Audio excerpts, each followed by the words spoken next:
अस्सलाम वालेकुम नाज़रीन, आज का सच के साथ मैं हूं नदीम हुसैन।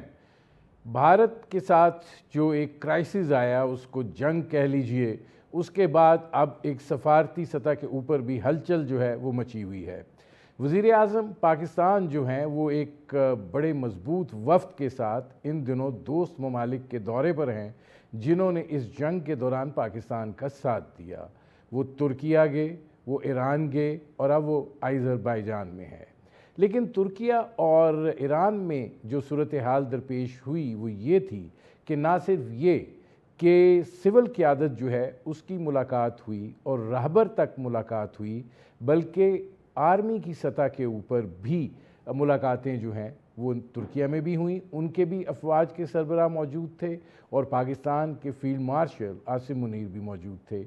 ईरान के अंदर भी जो मुलाकातें हुई हैं उसमें अलग से ईरान के जो चीफ़ ऑफ जनरल स्टाफ हैं जनरल बाकरी, उनसे फील्ड मार्शल आसिम मुनीर की जो है वो मुलाकात हुई है। उसमें एक जिसे कहते हैं कि बड़ा जामिया जो है वो डिस्कशन हुई है और उसमें पाक भारत सूरत हाल से लेकर दहशत गर्दी के मामलात और तिजारत तक जो है वो सिलसिला दराज हुआ है। इससे लग ये रहा है कि पाकिस्तान जो है वो अब दहशत गर्दी के ख़िलाफ़ भी एक फ़ैसला कुन कार्रवाई जो है वो करने में जा रहा है और ये बात तय हो गई है कि एनफ इज़ एनफ। दूसरी तरफ भारत के वज़ीर आज़म जो हैं वो अपनी हज़ीमत मटाने के लिए कोशां हैं और वो अब एक सियासी लीडर नहीं लग रहे हैं, वो किसी मुल्क के वज़ीर आज़म नहीं लग रहे हैं, बल्कि ऐसा लगता है कि वो किसी सस्ती प्रोडक्शन के सस्ते से एक्स्ट्रा अदाकार हैं जो सस्ते जुमले बोल कर लोगों को मुतवज्जा करना चाहते हैं। यही सूरत हाल जो है वो गुजरात में उन्होंने जो जलसा किया है उस दौरान भी पेश आई, जब उन्होंने ये बात कही कि पाकिस्तान में दहशत गर्दी के ख़िलाफ़ जो है उनके अवाम को आगे आना होगा, नौजवानों को आगे आना होगा और वो जो हैं अपनी ज़िंदगी गुजारें, रोटी खाएं, नहीं तो मेरी गोली तो है।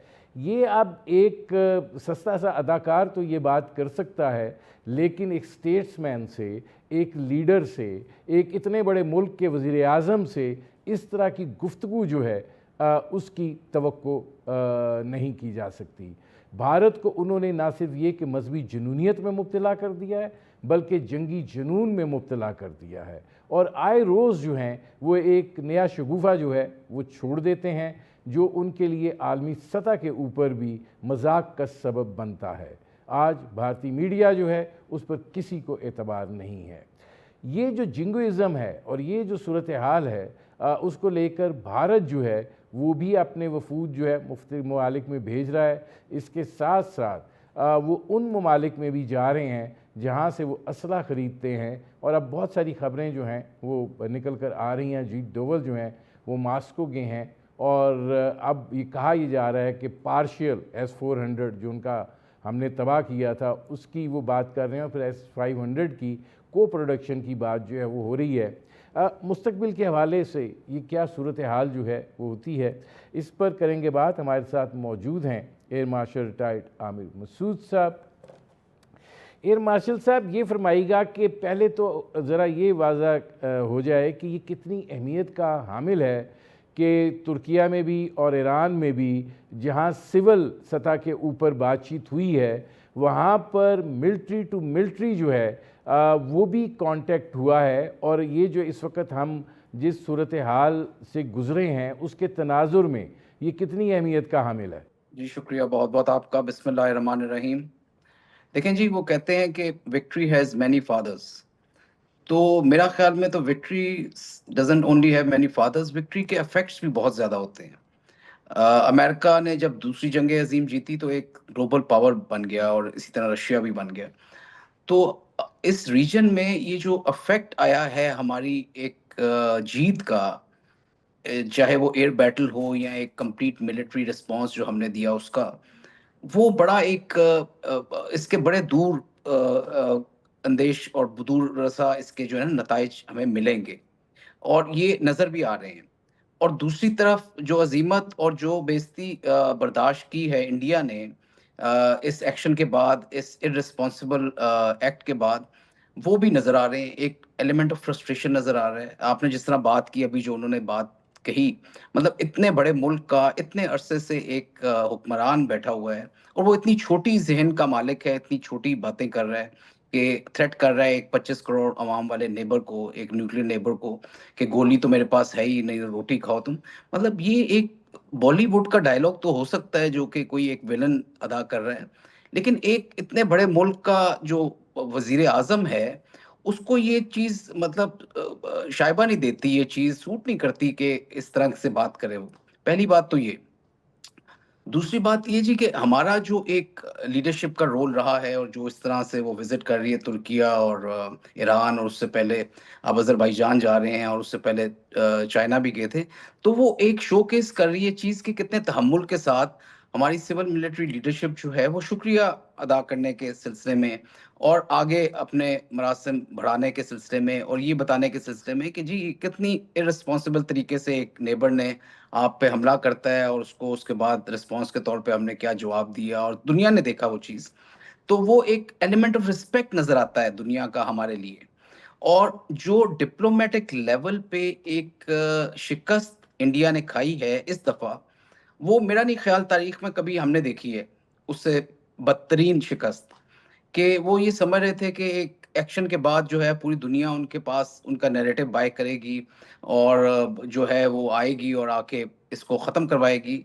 लेकिन हमने देखा कि इवन अमेरिका, जिसे वो स्ट्रेटेजिक पार्टनर अपना समझता है, रशिया जिसे वो अपना स्ट्रेटेजिक पार्टनर समझता है, किसी ने उनकी जो है वो एक तरफ से उनको प्रोपोगेट नहीं किया, नहीं या किया। उनकी अच्छा, तारीफ नहीं इसमें की किसी जी, चीज़ पे। तो ये इसमें चीज़ एक बड़ी नज़र आई है हमें। जी, दूसरा जो मैं सिविल आता हूँ मिलिट्री इस का तरफ। एलिमेंट हमें मार्शल इन साहब विजिट से नजर आ रहा है, जी, वो बड़ा इंपॉर्टेंट एलिमेंट है। देखें, आप इस रीजन के लिहाज से देखें तो जो चाइना और पाकिस्तान का एक मिलाप, एक दोस्ती, एक हम आहंगी नजर आई है, ये बहुत इंपॉर्टेंट चीज होती है। आपके दो नेबर्स अगर आपके लिए हॉस्टाइल बन गए हैं, तो दे हैव एक्चुअली चेकमेटेड यू। और ये चीज नजर आई हमारी कॉन्फ्लिक्ट के दौरान भी, चाहे वो डिप्लोमेटिक लेवल पे थी, चाहे वो मिलिट्री लेवल पे थी, और अब कॉन्फ्लिक्ट के बाद भी नजर आ रही है। आ रही है। तो अच्छा, इंडिया को, ये जो इंडिया की एक पॉलिसी है चनाकिया वाली कि all neighbours are your enemies, इसको उसको दोबारा रिविजिट करना पड़ेगा, उसको देखना पड़ेगा कि नेबर्स के साथ जितनी रिस्पेक्ट से रहा जाए उतना ही बेहतर है, बेहतर होता है। और अच्छा, एयर म्यूचुअल मार्शल साहब अंडरस्टैंडिंग होनी जी, चाहिए। एयर मार्शल साहब ये फरमाइएगा कि आप ज़रा दूसरी तरफ आ जाते हैं। ज़ाहिर है अजीत दोवल गए हैं, वो पार्शियल S-400 की बात भी कर रहे हैं जो हमने तबाह किया, और उसके बाद वो को प्रोडक्शन रशिया के साथ पहले भी उन्होंने उनको ऑफ़र की थी S-500 की। हम ने बड़े स्मार्ट तरीके से और बड़ी खामोशी से चीज़ों को प्रोपेल्ड किया, डेवलप किया, और फिर एक उसकी झलक जो है वो दिखाई। अब भारत जो है वो एक ऐसी रविश पे चल पड़ा है कि जिसमें आनन फानन असले की जो है वो बड़ी तादाद में ख़रीदारी और बाकी चीज़ों की तरफ सिलसिला जो है, हम स्मार्टली कहाँ पे खड़े हैं टू फेस दैट? देखिए जी, ये arms race, steel versus steel वाला जो एलिमेंट है ना, इससे हमें कॉशन करना चाहिए, और हमें इस चीज़ का ख्याल रखना चाहिए कि हमें उसकी आर्म्स रेस में नहीं डलना। क्योंकि इंडिया ये चाहेगा कि हम इस तरफ डलें और अपने आप को इकोनॉमिकली और स्ट्रेंगुलेट करने की कोशिश करें, जबकि हमें चाहिए कि हम इसकी एक्विजिशन, जिस तरह हम करते रहे हैं हिस्टोरिकली भी, अपने लिमिटेड बजट से स्मार्ट तरीके से, जो हम एक्विजिशन भी करते रहे हैं, डेवलपमेंट भी करते रहे हैं, और एम्प्लॉयमेंट भी करते रहे हैं, वही करें। मैंने जिस तरह आपको कहा कि चाइना के साथ मिलके अब फ्यूचर हमारी टेक्नोलॉजी जो है वो, उसका ताल्लुक चाइना के साथ रहेगा, रहा भी है। और अब जिस तरह की चाइनीज टेक्नोलॉजी आ गई है, वो चीज़ हमारे लिए बहुत एक मजबूत चीज़ है कि हम चाइना का सिर्फ वेपन्स को नहीं, बस के उनकी जो नेटवर्किंग है, उनके जो डिजिटल जिस तरह की वॉर की उनकी डेवलपमेंट वो कर रहे हैं, इंटरऑपरेबिलिटी कर रहे हैं सिस्टम्स के साथ अपनी तमाम की, वो हमें करने की ज़रूरत है। और उसी तरीके से हमें ड्रोन्स की एक्विजिशंस, और उन सिस्टम्स की जो कि इतने महंगे नहीं होते, जिसमें साइबर है, स्पेस है, जिसमें आर्टिफिशियल इंटेलिजेंस है, जिसमें आइडियाज वाली वॉर है, कि हाँ अब फ्यूचरिस्टिक जितनी भी वॉर्स होंगी, they will be based on ideas and algorithms. तो हमें उन चीज़ों को देखने की ज़रूरत है, ड्रोन्स की तरफ हमें ख़ुसूसी तौर पे डेवलपमेंट की ज़रूरत है। और अगर चाइना के साथ मिल के हम ये प्रोडक्शन करते हैं, हमारी नेटवर्किंग सही रहती है, हमारे प्रोटोकॉल्स एक तरह के हैं, तो चाइना और पाकिस्तान का जो एक साथ है मिलिट्री और डिप्लोमेटिक तरीके का, उससे इंडिया का निकलना बहुत मुश्किल है। और फ्यूचर वॉर में ये मैं पूरे यकीन से कह सकता हूँ और अपने एक्सपीरियंस से, कि मिलिटरीली अगले 100 साल भी इंडिया हमें डिफीट नहीं कर सकता।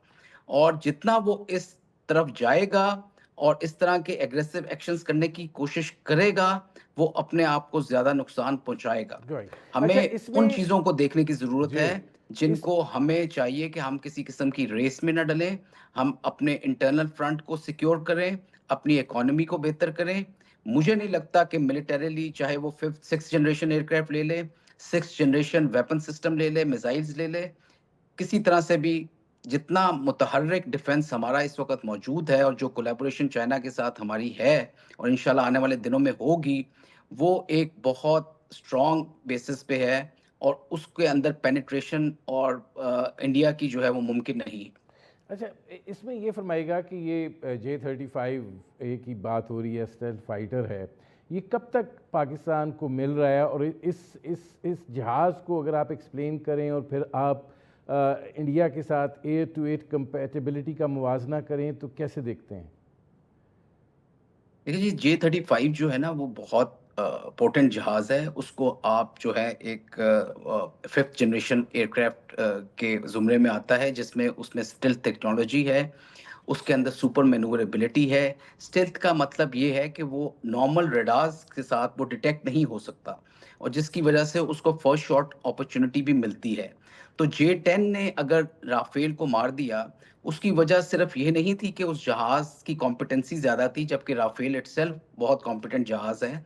लेकिन जो एम्प्लॉयमेंट टेक्नीक थी पाक फ़ज़ाइया की, जो नेटवर्किंग थी और जिस तरीके से हमने उनके नेटवर्क्स को ब्लाइंड किया और स्पूफिंग की और जैमिंग की और उसके बाद हमने अपने जो मिसाइल्स को मैक्सिमम रेंजेस पे एम्प्लॉय किया, ये एक कंप्लीट साइंस है जिसको आप जब कैंपेन प्लानिंग करते हैं तो उसमें इस्तेमाल करते हैं और उसको उसकी टेक्निक्स की ट्रेनिंग होती है बहुत ज़्यादा ग्राउंड पे भी और एयर में भी। तो वो हमारी ट्रेनिंग का नतीजा था, नेटवर्किंग और इंटरऑपरेबिलिटी का नतीजा था कि हमने उसको शूट किया। और J-35 जो है, उसके अंदर जो कैपेबिलिटीज़ हैं वो बहुत ज़्यादा हैं। रेंज वाइज़ भी उसकी मिसाइल की जो है वो तकरीबन डबल रेंज है, जो J-10 का मिसाइल था PL-15, PL-17 जो इस पे लगता है J-35 पे, उसकी रेंज 400 किलोमीटर तक है, जो कि ऑलमोस्ट दिल्ली के करीब तक बनती है। तो आप समझ लें कि उसकी जो इलेक्ट्रॉनिक वॉरफेयर की कैपेबिलिटी है, उसके अंदर जो मिसाइल्स लगते हैं, उसकी जो स्टेल्थ कैपेबिलिटी है, वो उसको बहुत एक पोटेंट जहाज़ बना देता है, जिसका अभी मुकाबले में कोई जहाज़ इंडिया के पास है नहीं। यस, उन्होंने अभी शुरू किया है कि हम एक प्रोग्राम शुरू करेंगे 6th जनरेशन का और दुनिया के साथ मिलके भी हम करेंगे इंडक्शन। अगले शायद उन्हें 10 साल लग जाएँ कि वो कोई इस तरह का पोटेंट जहाज़ जो है अपनी इन्वेंटरी में ला सकें। अगर बहुत भी कोशिश करेंगे तो कम से कम 5-6 साल से पहले नहीं आ सकता। क्योंकि अभी तो वो राफेल की एक्विजिशन कर रहे हैं नेवी के लिए भी और अपने एयरफोर्स के लिए भी। तो J-35 उन राफेल के मुकाबले में बहुत बहुत बेहतर जहाज़ है और सबसे बड़ी बात ये है कि वो इस सिस्टम का हिस्सा उसे बनने में देर नहीं लगेगी, जो ऑलरेडी पाकिस्तान और चाइना के पास एरियल प्लेटफ़ॉर्म्स की सूरत में, मिसाइल्स की सूरत में और एयर डिफेंस की सूरत में मौजूद हैं मौजूद हमारे है। कमांड एंड अच्छा, कंट्रोल इसमें सेंटर्स की एयर सूरत मार्शल में। साहब ये फरमाइएगा कि तो बहुत ये नरेंद्र मोदी साहब डैमेज की बात करते हैं। इस क्राइसिस के दौरान ज़ाहिर है कि मिसाइल से भी अटैक हुए, ड्रोन्स भी आए। क्या टेक्निक थी और एयर डिफेंस सिस्टम जो है टू गार्ड आप बाउंड्रीज, आप के कैसे एक्सप्लेन करेंगे कि हाउ पोटेंट इज़ दैट? देखिए जी, सबसे इम्पोर्टेंट तो ये चीज़ होती देखिए, कोई भी दुनिया का मुल्क ऐसा नहीं है, अभी आयरन डोम है इज़राइल के पास और गोल्डन डोम जो है वो बनाना चाह रहा है ट्रंप अमेरिका के इर्द-गिर्द, जो उसका बहुत बड़ी कॉस्ट है, बहुत ज़्यादा कॉस्ट है, यानी फिनोमिनल। वो तो तो 25 उसमें बिलियन ये है कि डॉलर की बात आपका कर तो रहे हैं। सारा डिफेंस बजट उसमें हो जाए, फिर भी वो इम्प्रेग्नेबल नहीं है। उनके सिस्टम में भी मिसाइल और रॉकेट पेनिट्रेट कर जाते हैं। तो हमारा जो एयर डिफेंस है वो बहुत एक मॉडर्न लाइंस पे बना हुआ है, इस्तवार हुआ है, और 70s से लेकर अभी तक उसके अंदर बहुत डेवलपमेंट हुई है, ऑटोमेशन है। वो हमेशा से इंडिया के मुकाबले में बेहतर रहा है, और अभी भी वो बहुत बेहतर है। लेकिन यस, जो मिसाइल कुछ आए और जो हमारे कुछ बेसिस पे लगे और कुछ ड्रोन्स भी नजर आए आपको आते हुए, तो वो चीजें जिस तरह से स्वॉर्मिंग की सूरत में आती हैं और बहुत ज्यादा नंबर्स में अगर फायर हों तो पेनिट्रेट कर जाती हैं, उनको थोड़ा बहुत डैमेज होगा। आइंदा आने वाले दिनों में भी अगर ऐसा होता है तो डैमेज की पॉसिबिलिटी है। लेकिन यस, हम पाकिस्तान फ़िज़ाइया ऑलरेडी अपने एयर डिफेंस सिस्टम को बेहतर करने की कोशिश भी कर रही है, और नई एक्विजिशन वो चाह रही है कि वो करे, और चाइना की मदद से और वेस्ट की मदद से। लेकिन हमारे जो रडार्स अभी मौजूद हैं वो दुनिया के बेहतरीन रडार्स में से हैं, और उसके लिहाज से हम कोशिश कर रहे हैं कि चाइना से HQ-19 मिसाइल सिस्टम लें, जिसकी लेयर्स ऑफ डिफेंस होती हैं। वो क्लोज इन वेपन सिस्टम से लेकर 400 किलोमीटर तक और 500-600 किलोमीटर तक की डिफेंस की सलाहियत रखता है। तो वो भी ऑन पेपर्स है कि उसकी एक्विजिशन की जाए, ताकि इस डिफेंस को और ज़्यादा मजबूत बनाया जा सके, और जो थोड़े बहुत जो ऑब्जेक्ट्स या मिसाइल्स पेनिट्रेट किए हैं उनको मैक्सिमम को रोका जा सके और उसकी मजबूती की जा सके। या सो एयर डिफेंस जो है वो जहाज़ों का, मिसाइलों का और कमांड एंड कंट्रोल सेंटर का एक कॉम्बिनेशन होता है। तो इन सब को एक तरह से ना सिर्फ बेहतर करने की ज़रूरत हमेशा से रहती है, बल्कि इनकी इंटरऑपरेबिलिटी को, इनकी इंटीग्रेशन को और फ्यूजन को भी जितना बेहतर हम कर सकें, उससे पाकिस्तान के डिफेंस में ज़्यादा मजबूती भी आती है, और कमांडर्स जो हैं उनकी डिसीजन मेकिंग भी बेहतर होती है। होती है। तो ये सारी चीज़ें इन पैरेलल चलती हैं। इसकी एक कॉस्ट ज़रूर होती है, तो हमें कॉस्ट को देखते हुए जो बेस्ट और जो चीपेस्ट सॉल्यूशंस हैं और जिससे हम अपने डिफेंस को मजबूत कर सकते हैं, वो सब चीज़ें, इन चीज़ों को जोड़ प्लानिंग के लेना दौरान चाहिए। देखा जाता है, बहुत और इंशाल्लाह शुक्रिया आने वाले दिनों एयर में और मार्शल बेहतर। रिटायर्ड आमिर मसूद साहब। नाज़रीन, ये थे air marshal retired Aamir Masood, उनकी आपने गुफ्तगू सुनी। वक्त हुआ एक मुख्तसर से कमर्शियल ब्रेक का। Welcome back. नाज़रीन, भारत के वज़ीर आज़म नरेंद्र मोदी अपने मुल्क के अंदर एक जंगी हिजान पैदा करने में मसरूफ़ हैं। दूसरी तरफ पाकिस्तान जो है वो भारत के ख़िलाफ़ जो उसे तारीख़ी फ़तह हासिल हुई है उसको लेकर बैनुल अक़वामी सतह के ऊपर हक़ाइक़ को उजागर करने के लिए कोशां है। एक इंतहाई मजबूत वफ़द जो है वो वज़ीर आज़म शहबाज शरीफ की क़यादत में तुर्किया गया, वहाँ से वो ईरान गए, फिर वहाँ से अज़रबैजान पहुँचे हैं। अब तुर्किया और अज़रबैजान और पाकिस्तान एक ट्राईलैटरल वहाँ पे भी मीटिंग हो रही है। इसी तरीके से बिलावल भुट्टो ज़रदारी की क़यादत में भी वफ़द जो है वो रवाना हो गया है और अमेरिका, बरतानिया और दीगर जगहों के ऊपर जाएगा, और वहाँ पर भारत का चेहरा जो है वो बेनकाब करेगा कि किस तरीके से भारत के अंदर एक मजहबी जुनूनियत है, एक जंगी जुनून है, और इसी तरीके से जो सिंध ताश मुआहदे को मुअत्तल किया गया है उसके क्या असरात होंगे, और भारत जो है वो किस तरीके से बैनुल अक़वामी मुआहदों की जो है वो खुल्लम खुला खिलाफवर्जी कर रहा है। दूसरी जानिब पाकिस्तान के अंदर पाकिस्तान तहरीक इंसाफ जो है वो मुल्क की तहरीक शुरू करने जा रही है। इस सिलसिले के अंदर अब पार्टी की क़यादत जो है उसके अंदर कोई इख्तलाफ दिखाई नहीं दे रहा, और ज़ाहिर है कि चाहे वो जुनैद अकबर हों वो भी ये बात कह रहे हैं, और इसी तरीके से अली ज़फ़र साहब हों वो भी ये बात कह रहे हैं, और ये बात वो इमरान खान से तवील मुशावरत के बाद जो है वो कह रहे हैं। आज अलीमा ख़ान जो हैं उन्होंने भी मीडिया टॉक की है, और उन्होंने ये बात कही है कि बानी PTI जो हैं उनसे आप बात नहीं करते तो हमसे बात करें, हम औरतें जो हैं वो बात करने के लिए तैयार हैं, लेकिन पीठ पीछे जो आप जो कुछ कर रहे हैं वो ना करें। अगर आप ये चाहते हैं कि कुछ लो और कुछ दो के तहत मसला जो है वो हल हो जाए, तो ये बताइए कि इमरान खान को क्या करना है और आपको जो है क्या चाहिए कि बानी PTI क्या करें कि आपका मसला जो है वो हल हो सके। इससे एक चीज़ वाज़ेह हो रही है कि वो बातचीत जो है उसके लिए वो हुकूमत को जो है नहीं कह रही हैं, बल्कि इसके लिए वो इस्टेब्लिशमेंट की तरफ इशारा कर रही हैं। यानी बानी PTI जो हैं वो सियासी क़ुव्वतों से मुज़ाकरात करने के लिए तैयार नहीं हैं, वो इस्टेब्लिशमेंट से मुज़ाकरात करने के लिए तैयार हैं, और यही पैगाम जो है उनकी बहन अलीमा ख़ान ने आज दिया है कि आप जो लोग पीठ पीछे बैठ के हुक्म जारी कर रहे हैं वो फ़ैसला कर लें, हम बैठने के लिए तैयार हैं, बातचीत करने के लिए तैयार हैं, ताकि बानी पीटीआई की रिहाई जो है उसको मुमकिन बनाया जा सके। इस सारे तनाजुर के अंदर क्या सियासी हिकमत अमली जो है उसके तहत हुकूमत जो है वो क्या दबाव में महसूस करेगी या ये एहतजाजी तहरीक जो है ये चल सकती है? इस सारी सूरत हाल पर बात करेंगे। हमारे साथ मौजूद होंगे वफाकी वज़ीर बराए सरमायाकारी कैसर अहमद शेख, उनसे इस सिलसिले में बात करते हैं। शेख साहब, ये फरमाइएगा कि कौम जो है वो एक बड़े चैलेंज में से इस वक्त निकली है।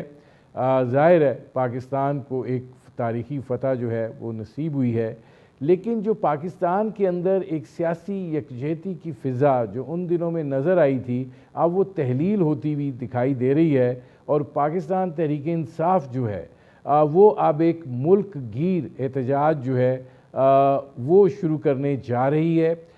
आपको क्या लगता है कि ये एहतजाज जो है हुकूमत के लिए दबाव पैदा कर सकता है और पीटीआई जो है इस पोजीशन में है कि ज़मीन को गर्म कर सके?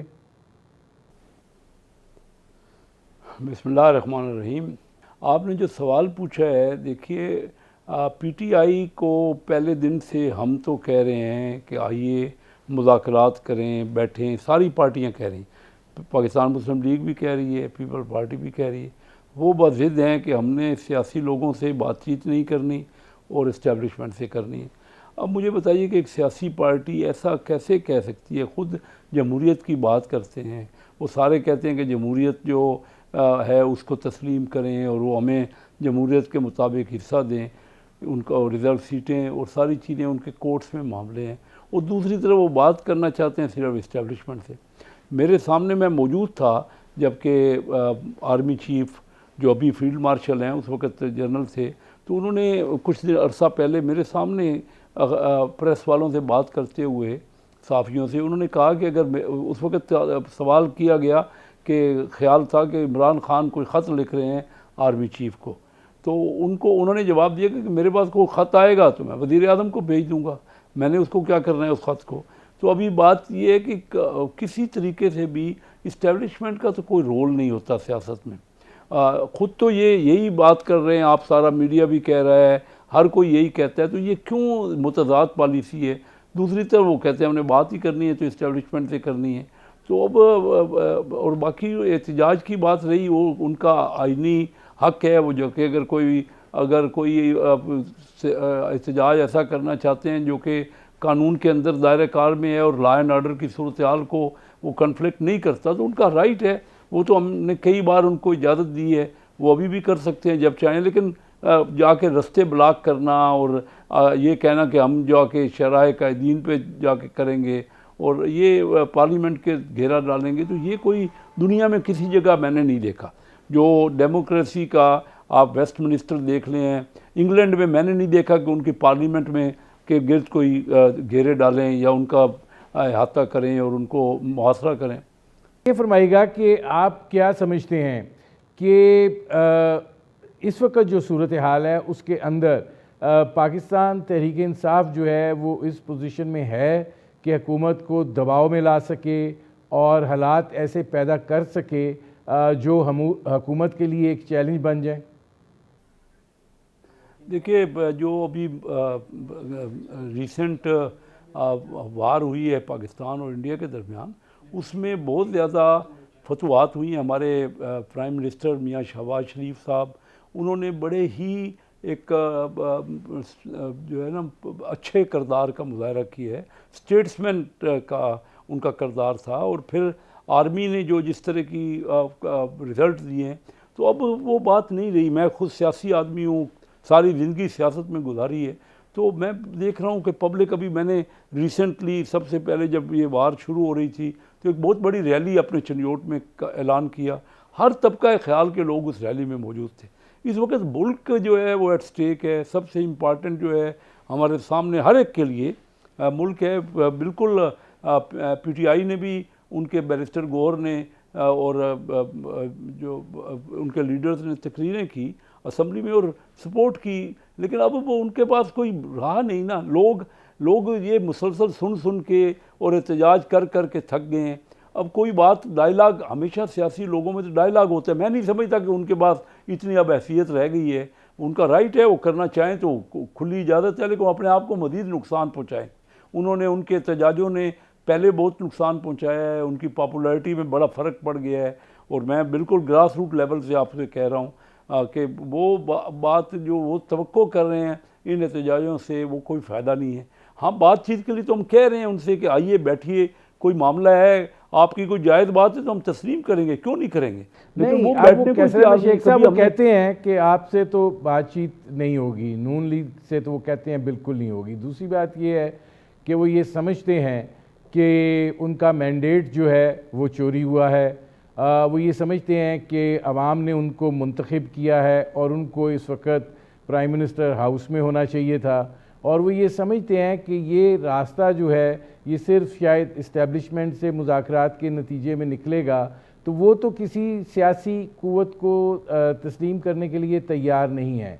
तो ऐसी सूरत हाल में आप कैसे देखते हैं, फिर आगे मामला कैसे चलेंगे? देखिए, इस वक्त वो उन्हें ही चाहिए ना, जेल में है बानी PTI और उसके साथ साथ उनकी पार्टी अपोजिशन में बैठी है। अगर वो देखिए, इस्टेब्लिशमेंट तो तैयार ही नहीं है उनसे बात करने को। अगर वो इसी ज़िद में रहेंगे, ठीक है, वो तो अभी मौजूदा हालात से चल रहे हैं, फिर वो एहतजाज कर सकते हैं, एहतजाज उनका राइट है। वो एहतजाज करके या तो इतना उनके, मैं समझता हूँ कि उनका वो मैंडेट अगर था, जो कुछ भी वो कह रहे हैं, अगर उनके मुताबिक कोई बात थी तो अभी आए ना निकले। मसलन मैं आपको अपनी फैसलाबाद डिवीज़न की बात करता हूँ। हमारे यहाँ 4 ज़िलों में, चंदियोट, झंग, फैसलाबाद और टोबा टेक सिंह में 4 डिस्ट्रिक्ट में 18 MNA की सीटों में 15 तो इन्होंने जीती हैं। इस वक्त 15 इनके मेंबर बैठे हैं। ये कहते हैं कि धांधली हुई है और इलेक्शन ठीक नहीं हुए। 18 जो सेंट्रल पंजाब का फैसलाबाद डिवीज़न है, उसमें 18 में से 15 इनके बंदे बैठे हैं। और निकाल लें वहाँ से, मैं वहीं होता हूँ और देखते हैं कितने लोग इनके लिए एहतजाज में आते हैं। हाँ, KPK में इनकी हुकूमत है, कुछ पिछले एहतजाज में कुछ लोग वहाँ से आए। पंजाब में इस वक्त वो सूरत नहीं है। पंजाब में फ़ौज ने जो कुछ अभी कामयाबियाँ हासिल की हैं उससे, और फिर लोग देख रहे हैं कि ये वक्त जो है हमारा मुल्क एट स्टेक है और इंडिया बाकायदा भरपूर तौर पे वो एस्केलेशन कर रहा है, वो हमला करने के पाकिस्तान के ऊपर धमकियां दे रहा है। ये हालात नहीं है कि वो एहतजाज करें इनके लिए। ये इसको या तो समझ नहीं रहे या फिर उनको कोई भाई दे सके। कैसे साहब, एक ब्रेक का वक्त हुआ है। नाज़रीन, हमारी गुफ्तगू जारी है, वक्त हुआ है एक मुख्तसर से कमर्शियल ब्रेक का। Welcome back. अच्छा, कैसे में शेख साहब ये फरमाएगा कि जाहिर है कि आज तो बड़ा खुला हलीमा खान साहबा ने कहा कि कुछ लो और कुछ दो पर बातचीत हो सकती है, हमें बताएं, सामने आकर बताएं, ये पीठ पीछे से जो हुक्मनामे जारी करते हैं ये ना करें। तो ये लगता ये है कि मामलात यहाँ तक आ गए हैं कि वो कुछ लो और कुछ दो की पॉलिसी इख्तियार करना चाह रहे हैं, लेकिन सियासी क़ुव्वतों के साथ नहीं। देखिए ना, ये तो कई बार से उनसे कह रहे हैं। ये आप प्रेसिडेंशियल स्पीच देख लीजिए, सदर आसिफ अली जरदारी साहब ने पिछले साल जो प्रेसिडेंशियल, उन्होंने यही कहा कि कुछ लो और कुछ दो, हर एक को 2 कदम पीछे हटना चाहिए, हर पॉलिटिकल पार्टी को 2 कदम पीछे हटना होगा और लचक दिखानी होगी। मुज़ाकरात का मतलब यही होता है। हम हर वक्त तैयार हैं, जो जायज़ बात होगी हम मानेंगे इनकी, लेकिन बात यह है कि वो बैठना ही, अगर बैठना ही ये नहीं चाहते पॉलिटिकल लोगों ने, हमेशा आप मुझे बता दीजिए कभी ये हुआ है कि डेमोक्रेसी में आप पॉलिटिकल पार्टीज के साथ ना बैठें और जाके इस्टेब्लिशमेंट के साथ में? इनको क्या समझ ही नहीं आ रही मुझे तो। उन्होंने तो कैटेगोरिकली कह दिया है इस्टेब्लिशमेंट ने, हमने तो कोई बात ही नहीं करनी, अगर हमें कोई ख़त भी लिखेंगे तो हम प्राइम मिनिस्टर को भेज देंगे, कोई बात करेंगे तो देखिए वो, ये तो कोई मुमकिन नहीं है ना। इसका मतलब है कि वो अभी इस मूड में ही नहीं है और उससे एहतजाज जारी रखना चाहते हैं। ये उनका राइट है, वो बिल्कुल जमहूरी राइट है, लेकिन वो इन हालात में मैं समझता हूँ कि लॉजिकल नहीं है, इनको नहीं करना चाहिए। मुल्क के हालात को देखना चाहिए। इस वक्त मैंने कल सुना खुद नरेंद्र मोदी को कहते हुए कि इंडिया में 2500 पार्टियां हैं, पॉलिटिकल पार्टियां 2500, और वो कह रहे हैं कि लेकिन आवाज़ एक है इंडिया पूरे की। तो हमारे ऊपर ये तो देखें ना, वो आवाज़ें कस रहे हैं ना कि इनके मुल्क है, ये आपस में एक दूसरे के, यही सोच के वो इंडिया को हिम्मत हुई ना। उनका ख्याल था कि इनकी आपस में रिफ्ट है और ये शायद, लेकिन लोग ही उनके साथ नहीं। अब लोग निकल गए हैं। अब समझे कि लोग इस बात को सपोर्ट करेंगे कि वहाँ के फ़ौज के ख़िलाफ़ बातें करो या पॉलिटिकल बैठ के डायलॉग, तो मैं पहले दिन से हम समझते हैं कि वो ज़रूरी होता है हर पॉलिटिकल पार्टी, और लो दो के बगैर, यानी गिव एंड टेक हमेशा। और मैं ये भी देखता हूँ कि चाहे बिज़नेस हो, चाहे पॉलिटिक्स हो, चाहे कोई फील्ड भी हो, उसमें जब आप टेबल पे बैठते हैं तो गिव एंड टेक होती है, बार्गेनिंग होती है, उसमें लचक होती है। लचक के बगैर तो कोई कामयाब नहीं। और हमेशा टेबल पे जब आप बैठते हैं, पर्टिकुलरली अपोजिशन वाले तो कुछ ले कर उठते हैं और बेनिफिट है। इनको क्यों समझ नहीं आ रही ये मुझे नहीं पता, क्योंकि ये तो इनकी पॉलिसी जो एहतजाजों वाली है या टसल वाली है, ये 2014 से चल रही है। जब आना था प्रेसिडेंट शी ने। शेख साहब, आपकी प्रेजेंस जो है उससे ज़रा फ़ायदा उठाते हुए, क्योंकि मईशत के हवाले से आप गहरी नज़र रखते हैं, ये फरमाइएगा कि अब बजट आने को है, आपको क्या लगता है? देखें, कागज़ों के ऊपर मईशत का ठीक हो जाना और बात है, और अमली तौर पर आवाम तक उसके असरात और समरात पहुँचना जो है वो एक दूसरी चीज़ है। इस बजट के अंदर गो के बज़ाहिर तो ताल्लुक़ नहीं रह गया, लेकिन इस दफ़ा ताल्लुक़ इसलिए बन रहा है कि हम पेट्रोलियम लेवी 100 रुपये पर करने जा रहे हैं, हम बिजली के हवाले से भी इस्लाहात करने जा रहे हैं। तो ये ख़दशात पाए जाते हैं कि बजाय कि कीमतें कम हो, ये मज़ीद बढ़ने जा रही हैं। देखिए, कीमतें तो एक साल पहले इन्फ्लेशन रेट 38% था, जो इस वक्त ज़ीरो हो गया है। और ये पिछले 10-20 सालों में नहीं हुआ, कभी मैंने नहीं देखा कि इन्फ्लेशन रेट ज़ीरो हो। आप पेट्रोलियम लेवी भी कोई बढ़ा दें, इसके बावजूद आपका इन्फ्लेशन नहीं बढ़ रहा। चीज़ें, क्योंकि इन्फ्लेशन ऑलरेडी बढ़ा हुआ था, तो चीज़ों की कीमतें कम हो रही हैं इन्फ्लेशन। लेकिन उसके साथ साथ हमें तो टैक्स तो इसलिए लेना है कि हम सोशल वेलफेयर में काम कर सकें, हम आम आदमी की बेहतरी के लिए, सहूलतों के लिए। जिस तरह बेनज़ीर इनकम सपोर्ट के लिए काफ़ी बड़ा फ़ंड इस बजट में बढ़ाया जा रहा है, इसी तरह मैं महसूस कर रहा हूँ कि SMEs के लिए काफ़ी सपोर्ट के लिए उनका बैंकों से भी फैसिलिटेट किया जाएगा। और ये चीज़ें देखिए, हमने आम आदमी का ख्याल करना है। जो टैक्सेशन तो का मतलब हमारे यहाँ अभी भी टैक्स का जो रेट, जो भी आप कह लें, ओवरऑल GDP का टैक्स परसेंटेज बहुत कम है। लोग ना सेल टैक्स पूरा दे रहे हैं, ना इनकम टैक्स पूरा दे रहे हैं। और बजाय के कस्टम ड्यूटी लगाने के, जिस पे हम सोच रहे हैं कि इस बजट में भी कमी हो तमाम, ताकि चीज़ें रियायत हों और आम आदमी को फ़ायदा पहुँचे। अमीर आदमी ने इनकम टैक्स देना है, उसका इन्फ्लेशन पे कोई, कीमतों के बढ़ने पे कोई असर नहीं होता। और ये सेल टैक्स, चाहे हो सेल टैक्स का ज़रूर असर होता है, वो इनडायरेक्ट टैक्स है। ज़्यादा टैक्स हमें इनकम टैक्स से लेना चाहिए, जो कि डायरेक्ट टैक्स है। शेख साहब, आप जो बात कर रहे हैं ना, इनडायरेक्ट टैक्सेस और बराह रास्त टैक्सेस दोनों को मिला के अवाम का कीमा निकल गया है। सैलरीड क्लास के लिए कोई सोचा जा रहा है इस दफ़ा कि कोई उनको रिलीफ मिलना है कि नहीं? बिल्कुल रिलीफ दे रहे हैं सैलरी क्लास को भी। यही हमारी सोच है कि सैलरी क्लास के लिए टैक्स के रेट कम किए जाएं, उनको रिलीफ मिले, और दूसरा रिलीफ भी मिलेगा। और देखिए, अभी तक आप दुरुस्त कह रहे हैं कि इकानमी हमारी ग्रोथ नहीं हुई, लेकिन इकानमी में जो इंडिकेटर्स हैं वो बहुत बेहतर हुए हैं। क्योंकि आप महंगाई का मैंने पहले जिक्र कर दिया, हमारा पॉलिसी रेट, जो बैंक का रेट है, वो 22% से 11% हो गया। तो इन्वेस्टमेंट करने में लोगों को ज़्यादा बेनिफिट हो रहा है। आपका स्टॉक एक्सचेंज बहुत ज़्यादा, दुनिया की एक बहुत अच्छी मार्केट हो गई है।